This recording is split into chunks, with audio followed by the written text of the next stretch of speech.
कभी अगर बनना हो ना तो एक बास बनो, लेकिन कभी तोता मत बनना। क्योंकि तोता बोलता तो बहुत है लेकिन ज़्यादा उड़ नहीं सकता। बास बोलता बहुत कम है लेकिन सबसे ज़्यादा ऊंचाई तक उड़ता है। बाकी पंछियों का राजा होता है एक बास। आज मैं आपको ऐसा 5 इम्पॉर्टेंट पॉइंट बताऊंगा जो आपको एक बास से सीखना चाहिए, और आप इन 5 इम्पॉर्टेंट पॉइंट से ज़िंदगी का सबसे बड़ा लेसन सीख सकते हो। तो पहला पॉइंट, ईगल फ्लाई अलोन। बास हमेशा अकेला उड़ता है और बाकी पंछियों से सबसे ज़्यादा ऊंचाई तक उड़ता है। बास अकेला उड़ेगा लेकिन कभी भी दूसरा चिड़ियों के साथ या फिर अपने से छोटा चिड़ियों के साथ कभी नहीं उड़ेगा। बास हमेशा या तो एक दूसरा बास के साथ उड़ेगा, नहीं तो हमेशा अकेला उड़ेगा। और इससे हमें ये सीख मिलता है, छोटा सोच वाले इंसान लोगों से हमेशा दूर रहना चाहिए। अकेला रहो, ये वो वक्त है जो आपको खुद को समझना होता है। आप जितना ज़्यादा अकेला खुद पे टाइम दोगे उतना ज़्यादा आप अकेला अपने आप को बहुत ही बेहतर तरीके से समझ पाओगे। दूसरा लेसन, बास का विजन बहुत ही ज़्यादा क्लियर होता है और बहुत ही ज़्यादा स्ट्रांग भी होता है। बास अपना शिकार को 5 किलोमीटर दूर से ही देख लेता है, और एक बार जब उसे अपना लक्ष्य दिख जाता है उसके बाद चाहे रास्ते में कितनी भी मुश्किलें क्यों ना आ जाए, बास अपना लक्ष्य को हासिल करके ही दम लेता है। इससे भी हमें अपने ज़िंदगी में एक बहुत ही बड़ा लेसन सीख मिलता है।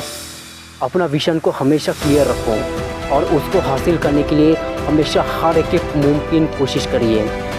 बास कभी भी अपने लक्ष्य से पीछे नहीं हटता है। ज़िंदगी में कभी कितना भी मुश्किलें क्यों ना आ जाए, हमेशा आगे बढ़ते रहता है और कभी गिव अप नहीं करता है।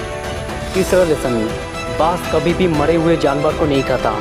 वो हमेशा ज़्यादा से ज़्यादा शिकार करता है और ज़िंदा जानवर को खाता है। और इससे भी हमें ये सीख मिलता है कि जो हमारा पास्ट है वो मर चुका है, तो अपनी मरे हुए सड़े हुए पास्ट पे ज़िंदा मत रहो और उस पर ध्यान मत दो, और अपनी आने वाला ताज़ी फ्रेश ज़िंदगी पे ध्यान दो। अपनी पास्ट की वो पुरानी यादें जो तुम्हें तंग करता है, तकलीफ़ देता है, उसे वही रहने दो। उसे अपना प्रेजेंट पे मत लाओ। और तुम्हारा पास्ट अगर तुम्हारा प्रेजेंट में आएगा तो फिर तुम्हारा प्रेजेंट कभी भी अच्छा नहीं बन सकता।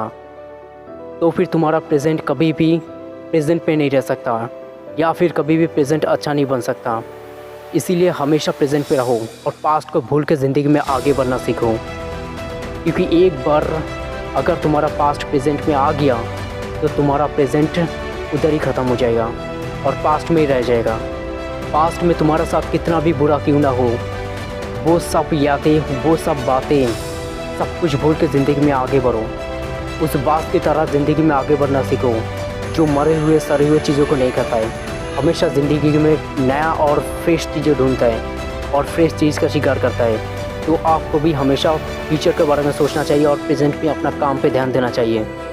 पास्ट के बारे में ज़्यादा मत सोचो और ज़िंदगी में फोकस करो कि तुम्हें क्या बनना है और क्या हासिल करना है। चौथा लेसन, जब आंधी तूफान आती है बास बहुत ही ज़्यादा एक्साइटेड हो जाता है। जब बारिश होती है तो सारी पंछी अपने घर में छुप के बैठता है, लेकिन बास सबसे ज़्यादा मज़ा लेता है। जब तेज़ी से हवा आती है तो बास इन हवाओं के साथ बहुत ही तेज़ी से ऊपर की ओर उड़ जाता है, और उड़ते उड़ते इतना ज़्यादा ऊपर उड़ जाता है कि बादलों से भी ऊपर उड़ना शुरू हो जाता है।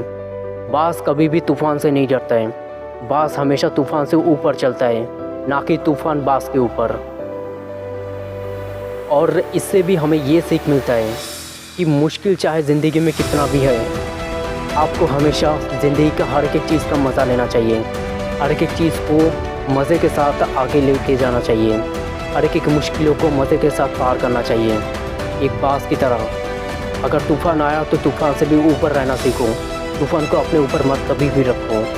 और नेपोलियन हिल ने भी एक बार यही बात कहा था कि ज़िंदगी में हर बड़ी चुनौती एक नई बड़ी अवसर लेके आती है। उस बात की तरह जो तुम अपनी अवसर को पहचानो और उसको अपनाओ और ज़िंदगी में आगे बढ़ो। और जिस दिन तुम अपनी मुश्किलों को पहचान लिया, तुम उन मुश्किलों के ऊपर होंगे, ना कि मुश्किल तुम्हारा ऊपर। फिफ्थ लेसन, बास अपने घोंसले से हमेशा सॉफ्ट घास को निकाल देता है ताकि बास का जो छोटा बच्चा होता है वो कंफर्टेबल ना हो सके, क्योंकि अगर वो घोंसले में कंफर्टेबल हो गया तो वो वही रहना पसंद करेंगे। लेकिन बास ऐसा कभी होने नहीं देता। बास एक पंछी है और उसे भी ये बात पता है कि there is no growth in comfort zone. लेकिन हम तो इंसान है ना, और इंसान होने के बावजूद भी कई सारे लोगों को ये समझ ही नहीं आता है कि कंफर्ट जोन में नहीं रहना चाहिए।